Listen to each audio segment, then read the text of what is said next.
Today's conveyancing clients expect speed, clarity, and frequent updates. But tight margins and rising client expectations put pressure on conveyancing practices. With smart automation and clear workflows, Leap helps conveyancing teams spend less time on admin and more time supporting their clients. Learn more at leap.co.uk. You're listening to the Today's Conveyancer podcast, the leading source of information for residential property lawyers in England and Wales. Don't forget to subscribe and sign up to our free newsletter at todaysconveyancer.co.uk. You can also follow us on LinkedIn and Twitter. Hello, welcome along to the latest Today's Conveyancer podcast. I am delighted today to welcome onto the podcast Jennifer Coupland, the CEO of CILEX. You've been in post now for what, year, 18 months, Jennifer? It's actually only been 10 months. It's only been 10 months. That's just how much water has gone under the bridge in that time. I haven't reached my anniversary quite yet, but I've certainly packed a lot in, or at least it feels like that. Yeah, absolutely. Yeah. Well, really appreciate you finding a window to join the podcast. Obviously, lots of opportunity today to talk about what's happened over the past 10 months. I mean, you have absolutely packed it in, as you say, but also you're currently consulting on your forward plan as well, and an opportunity for you to kind of explore and explain a little bit about that as well, in the context of the fact that the SRA, who had planned, in the context of plans that might have seen CILEX merged into the SRA, or at least CILEX regulation merged into the SRA, not come to fruition as well, of course. So interesting and exciting times ahead. In the first instance, and hopefully that frames the discussion, but in the first instance, tell us a little bit about yourself. You don't, for example, have a legal background, do you? So you come to this with very fresh eyes. I have indeed, David. So my journey into CILEX has been sort of via the sort of education and training sector. So my background has been most recently in apprenticeships. So I was the CEO of the Institute for Apprenticeships and Technical Education for 6 years. And then I spent some time working at London South Bank University, where I was Pro-Vice Chancellor Skills. So I've come into this legal world with an education and policy sort of background, you know, working with ministers and government and that kind of thing. And it has really been, you know, completely fascinating adjustment, you know, thinking about what I thought it would be like and how it actually is, and where those differences are and where the similarities are with what I previously thought. Well, I can't let you say that without going into some of the specifics. I mean, what have you kind of found that you perhaps weren't expecting? Well, that's a tricky place to start. So I think I'll start with the things I was expecting. I was expecting it to be quite serious. I was expecting it to be a really important sector, you know, both for, you know, justice and for the economy. So all those things, you know, are absolutely true. I had thought that it would all move a bit more slowly than it does. So it has surprised me that actually when things need to happen in the legal sector, they really can. I think one of the things more culturally, though, that sort of surprised me is the sort of kind of nature of the debates, I think, in the legal world. I thought coming into this from my previous background, I was expecting a very sort of dignified and respectful sort of tenor to the debate, where people would have, you know, quite respectfully delivered arguments and people would agree to disagree and all that kind of thing. Actually, it's much more brutal than that in certain places, and it can be quite a tough environment, I think, as well. So that's been a bit of an eye-opener for me. That's certainly not what I was expecting. I look at our community of readers, and listeners will be aware we have Today's Conveyancer, Today's Wills and Probate, Today's Family Lawyer. They all have quite unique characteristics as well. And I have a lot of sympathy for organizations like yourself who are really trying to coordinate and cajole and encourage these very disparate kind of communities to come together and to support access to justice. It is an absolutely fascinating profession, isn't it? I was going to say industry, but it's a profession really, isn't it? Absolutely agree with you. Yeah. It has been a whirlwind 10 months that we alluded to at the start. And of course, the context behind that is that, I mean, pretty much as you were appointed, the Mazur kind of decision was made initially. And of course, there was sort of all the appeal and fallout thereafter. We'll come on to that. But I guess now you've been in post for a period of time, what are your thoughts on the place and role that CILEX plays in the legal community? Well, I think probably I should first acknowledge that it has been a really, really tough 10 months for some of our members. The CILEX community has definitely been in the spotlight through this, and many of them have really been put through the ringer since the Mazur judgment, which did indeed happen 16 days into my tenure as CEO. 16 days. Day 16, wow. Yes, I'll never forget it. So I think the community, I think some are still feeling quite bruised by all of that, but the really positive thing obviously is that we did take the case to the Court of Appeal, and we did demonstrate that our interpretation of the law was on the conduct of litigation was correct. So it was great to get that support. So people have been feeling very buoyed, I think, by that. I was reflecting the other evening on what the narrative would have been like had we not been successful in the Court of Appeal, and that would have just felt very, very different right now. So we've certainly found a place now where we are suddenly much better known as a result of all of this, which is obviously something as CEO of CILEX that I will want to capitalise on. But historically we've been around for 75 years. We're a chartered body. We are a really important and serious part of the legal system in this country. I think we're the third branch of the law. We are on a par with solicitors and barristers, and then we have our CILEX professionals as well. And we need all of those pieces to be functioning really well and to be respected for what they do, and to be able to play the biggest part possible they can in achieving those big kind of objectives that we all have for the legal system around access to justice and doing things in the consumer's interest and so forth. One of the things you really major on is the diversity of your community as well. Is that a really important part of your mission? Well, it's one of the reasons why I wanted the job. So, I mentioned that I previously worked on apprenticeships. I think over the period that I was working on apprenticeships, I like to think that we did turn what was something that was not hugely popular route into something that is now really, really sought after, and people really want to do apprenticeships, and people are saying, well, I won't go to university, I'm going to go and do an apprenticeship instead. And we've really kind of grown the prestige of that. And I think CILEX has got a load of those kinds of ingredients. It's what CILEX is about, the CILEX route, enabling people to kind of train while they're working, so you're earning and learning at the same time, is so important for the diversity of the legal system, because it taps into a pipeline of people who may not otherwise have been able to access these great legal careers. And I think we're all agreed that we want a legal system that better represents the people that it serves. And so we've got to find a way of growing these great routes so that more people can take them, and we can build that diversity and that inclusivity in the legal sector. Do you see then that CILEX has got a role in upskilling the legal services sector?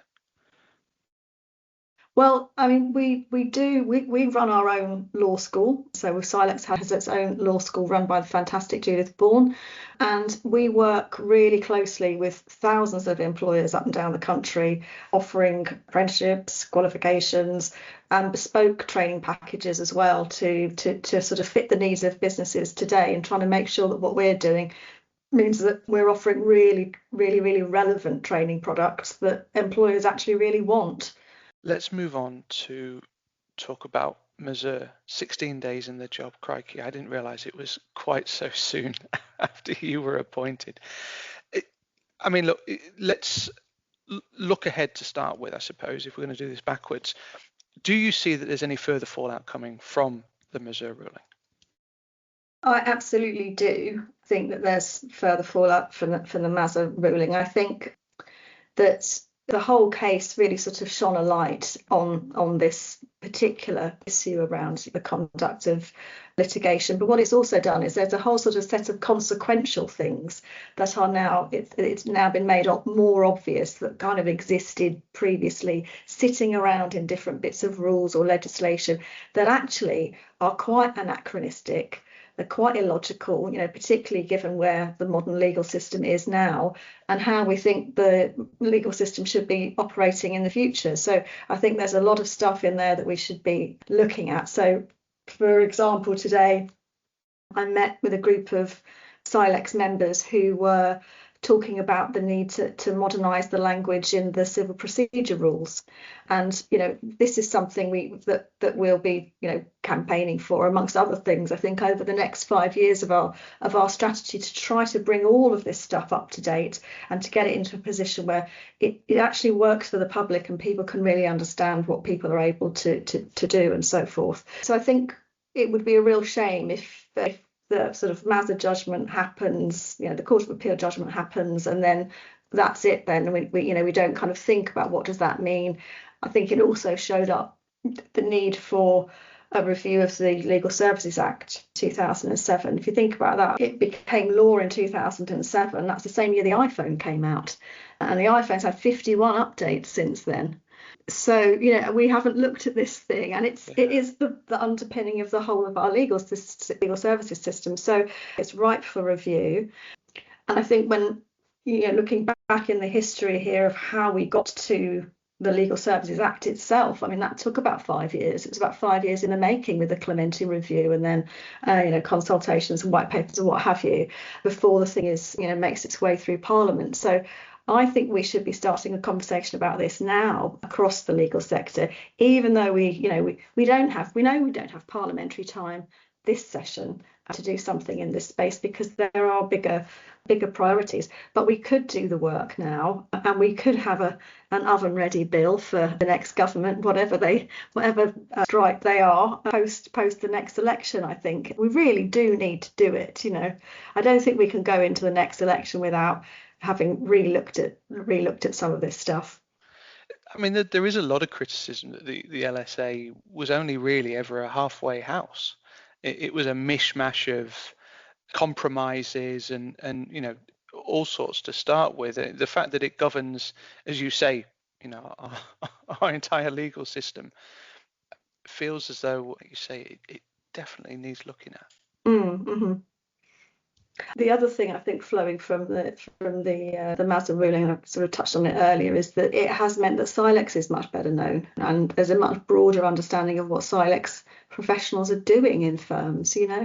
So I think that's got to be a positive, because if you think about growing competition in the legal market, it's one of the regulatory objectives, isn't it? Increasing competition. We need consumers to understand that they've got choices with who they seek their legal services from, and I think that the levels of knowledge out in sort of the public domain about how all of this works is really, really pretty low. So trying to help people to understand that there are choices here, and there are specialist CILEX conveyancers and specialists in probate, and so forth, is all to the good, really.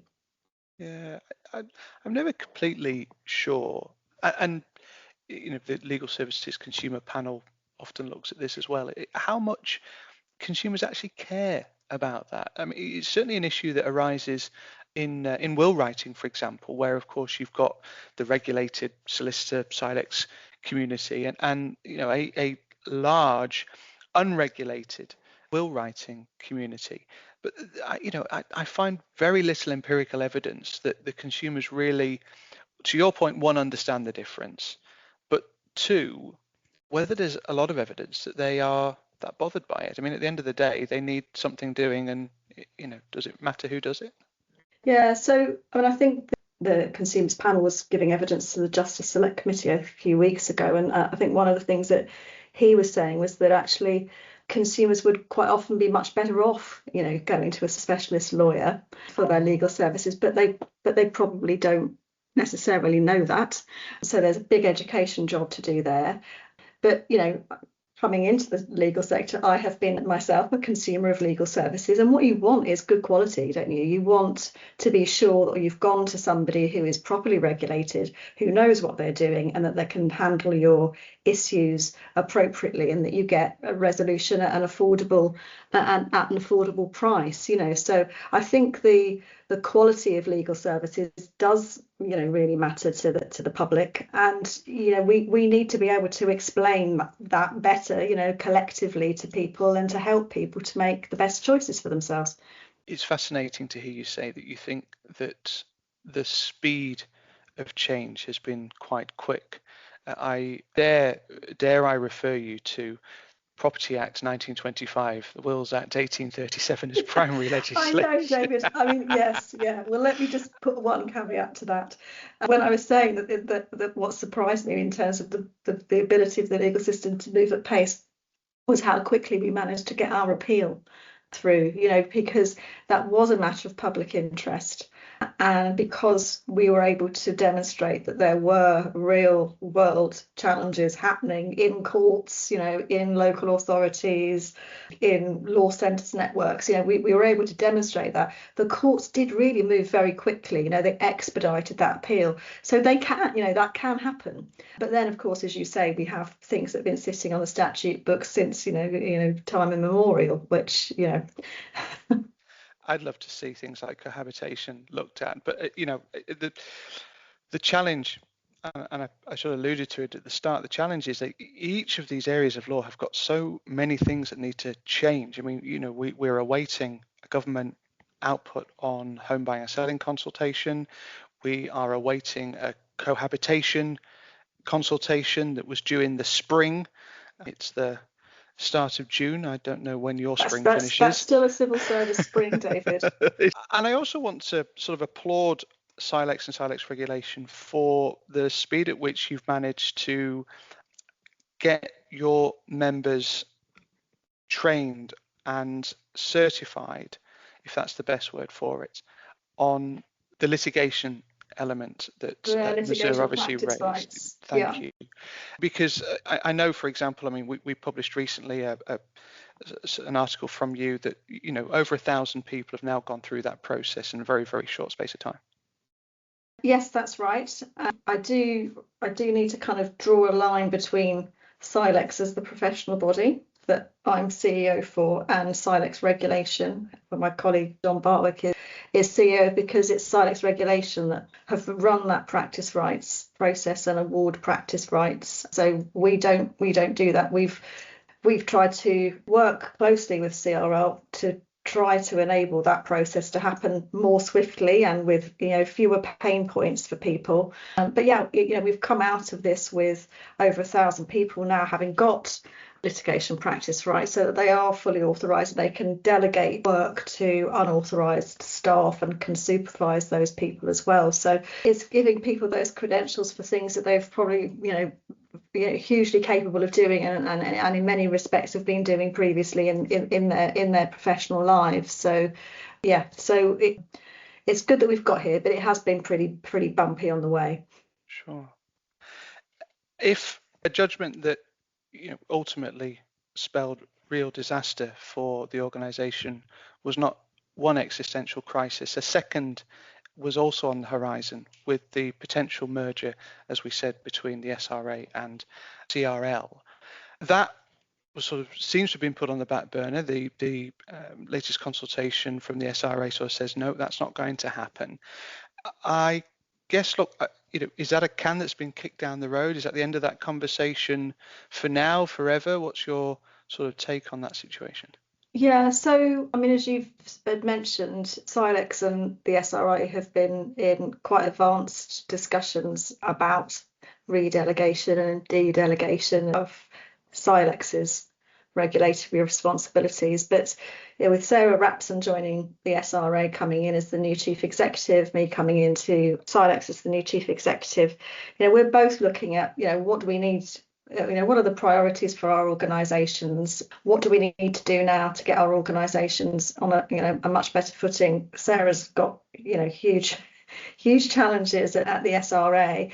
And I think we both came to the conclusion that to make that change at this particular point in time, given the environment within which we were going to have to do that, was just going to take our organisations away from sort of the key priorities that we have for our individual organisations. But we absolutely remain committed to having our members regulated in an effective way, in a proportionate way, to have a regulator that is responsive to their needs and working in a system where we can design out any kind of unnecessary duplication, and to have a system that is much more value for money. So we are still looking to streamline regulation going forward.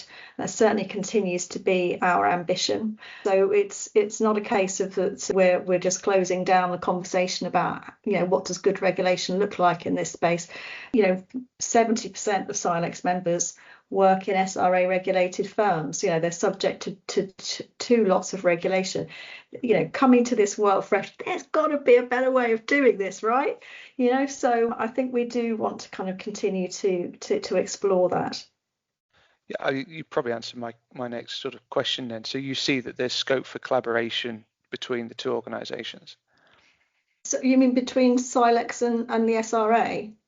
I think there's a need for much greater collaboration across the whole of the legal services sector. I think one of the things that the Mazur case showed up is that professional bodies and their relevant regulators have not collaborated effectively hitherto, and we've had different bits of guidance on different topics and people have been completely confused. So I do think that there's a lot more scope for more collaboration. I think the Legal Services Board agree with me on that one as well. Let's move on to the third part of the discussion. You'll be pleased to hear that we're nearing the end of the time that we have together, but as we said at the start, you're currently consulting on future plans for CILEX. We've obviously just been discussing the fact that there is going to be a future for CILEX. What are your key priorities over the course of the next 12, 18 months, 5 years, 5 years?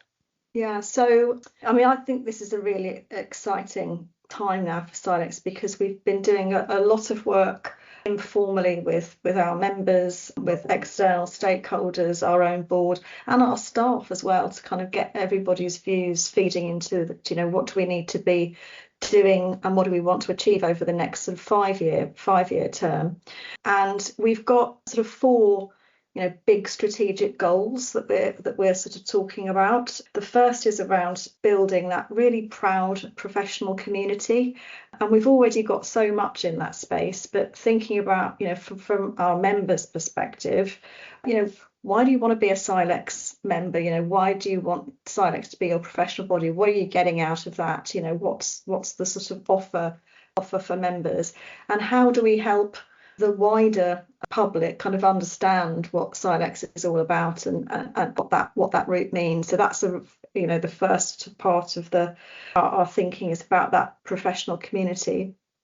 The second kind of big objective is around providing excellent education for a growing profession. So there's 2 big bits in there. There's the whole kind of piece around what is the training and qualifications offer that we need to have for CILEX professionals going forward, particularly now as things are changing so rapidly with AI. How do we future-proof that? How do we make sure that people are being trained with the skills that employers need their people to have for the future?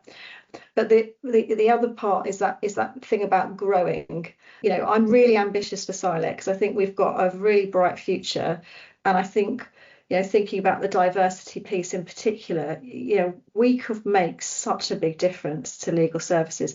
But we're currently only 17,500 members. Each of those individuals is an agent for change in the legal services world, but we need more of them. So working out how we can kind of really grow that profession and really make it into something where it can realise its ambitions, realise its potential. So that's really important to me. And then The sort of third leg of the stool really is about driving change. So it's that sort of policy facing stuff. It's the, what things do we think need reform in the system, and making the case for that.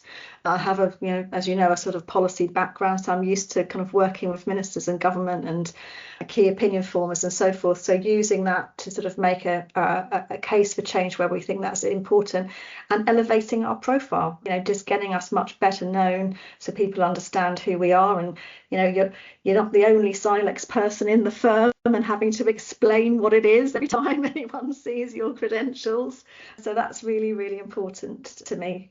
You mentioned AI in there, and there's a huge amount of kind of stuff that's happening around that. Interesting to hear you say that you really feel as though practitioners need a lot of support and guidance around that.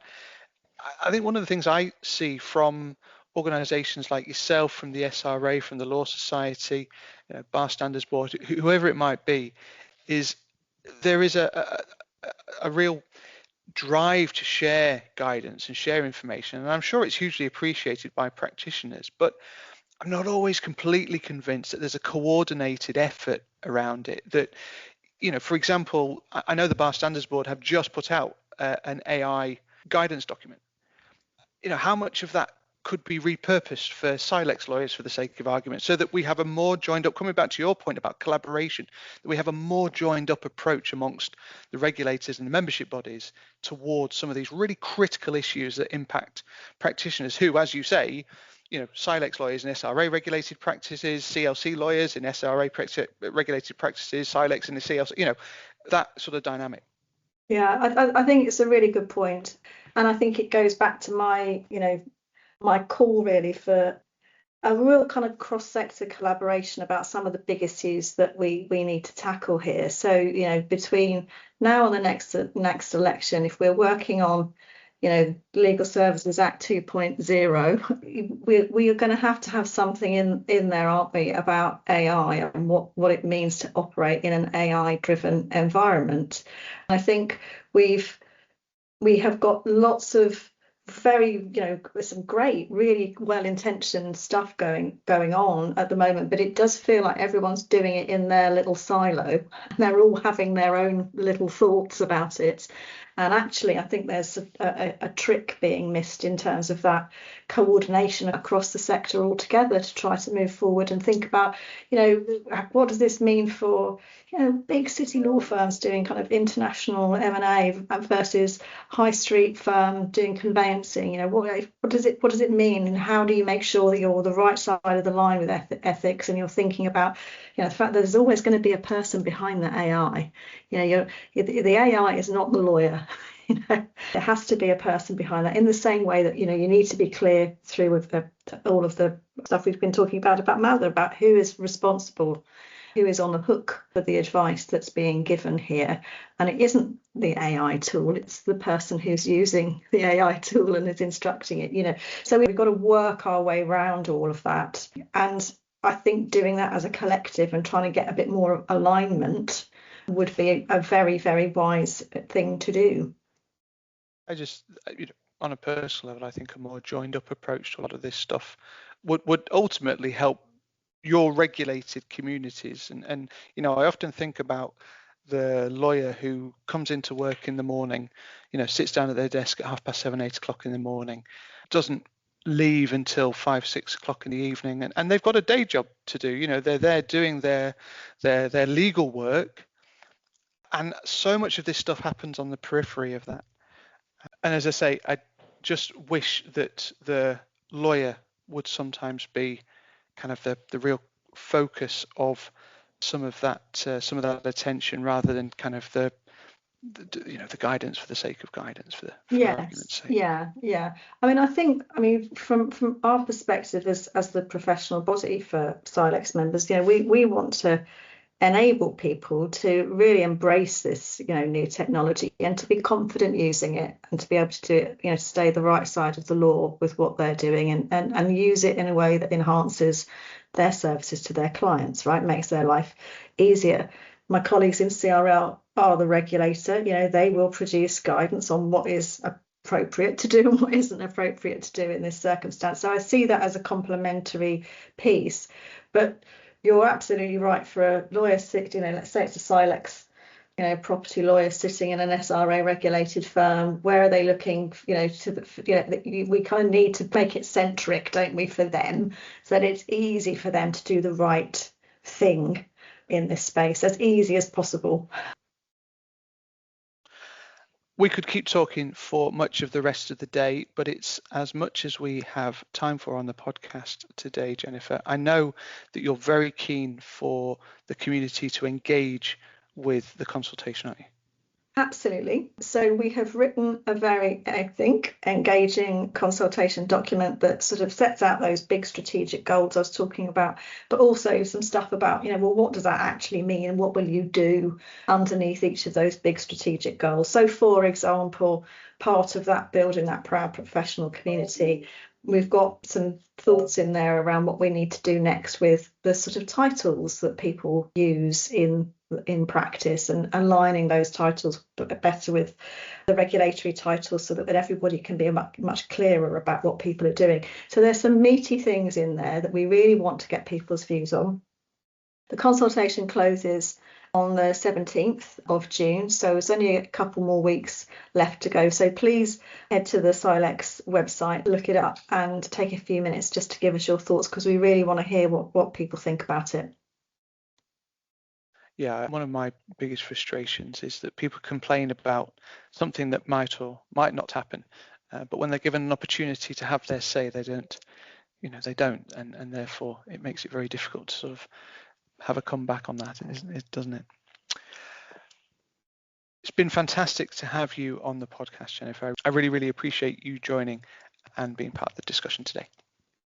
Thank you. It's been really nice talking to you, David. The Today's Conveyancer podcast is available on your preferred podcast provider. It's also available on todaysconveyancer.co.uk. My thanks to Jennifer. Thank you as ever for listening, and we'll see you again soon.